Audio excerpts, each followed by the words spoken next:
Hi, my name's Ian Burns and I work for Oracle Team USA, America's Cup team that has won the last 2 editions of the America's Cup.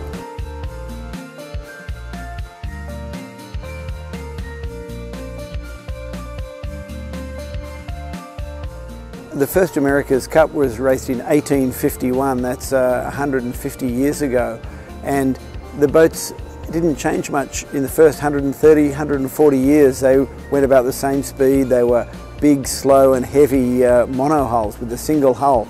Now the last 2 cups have been raced in multi-hulls, in trimarans and catamarans. These boats are dramatically faster. The old boats went about 10 to maybe 12 miles per hour. The new boats get up to over 55 miles per hour. That's faster than you can legally drive on the freeway. The things that dictate how fast a boat will go are all determined about how much it weighs, how much sail area it's got, how big are the sails, and how the boat can support the sails and stop the sails from being blown over. And so the trimaran or catamaran allows you to have a very lightweight boat that's very stable, very hard to tip over, which allows you to have big sails that make them go really fast. There's a world record for how fast a boat can sail, and it progresses all the time because the barriers are kind of soft. The things that we bump into can be always improved upon with better materials, better science.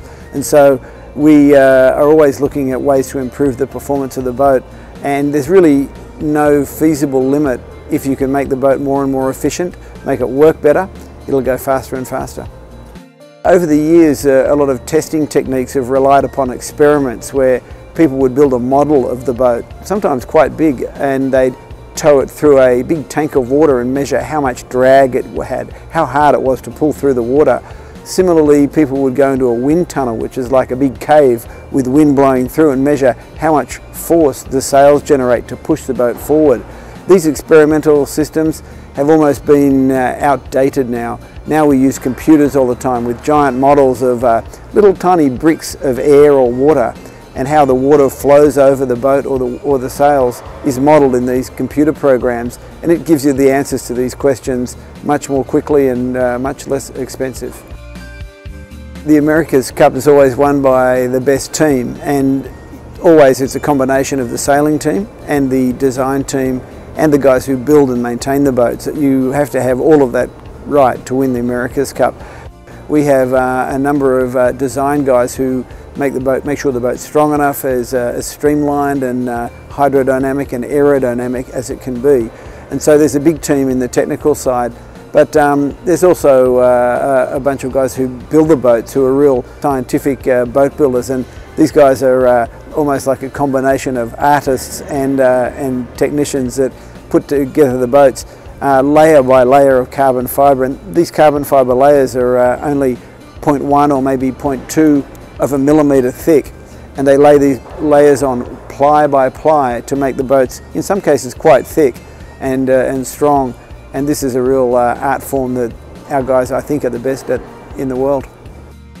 We shop on the pretty much top shelf of materials. These are the things that are used in airplanes and the best of any sort of sporting equipment.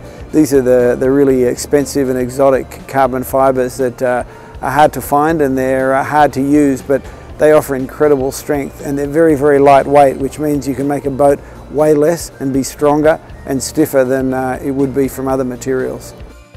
I've always loved technology, and I have always applied it to boats ever since I was a young kid sailing in a little dinghy. We're always looking at ways to rig the boat differently, configure it differently, make it technically superior, and I think I still love it. The America's Cup is the best place to play that game because we have very expensive toys. We have a great prize at the end if we can do a better job than our competitors, and there's no limit to what we can do to make the boat go faster, which means there's no limit to what you can think of and actually do on the boat and make it real.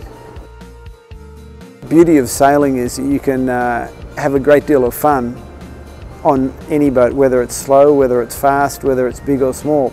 And one of the important things about designing a boat is to make sure that it's fun for the people who use it, and just continue on that way, and the technicality of doing it is fun as well. So there's many sides of sailing, all of which can be enjoyed.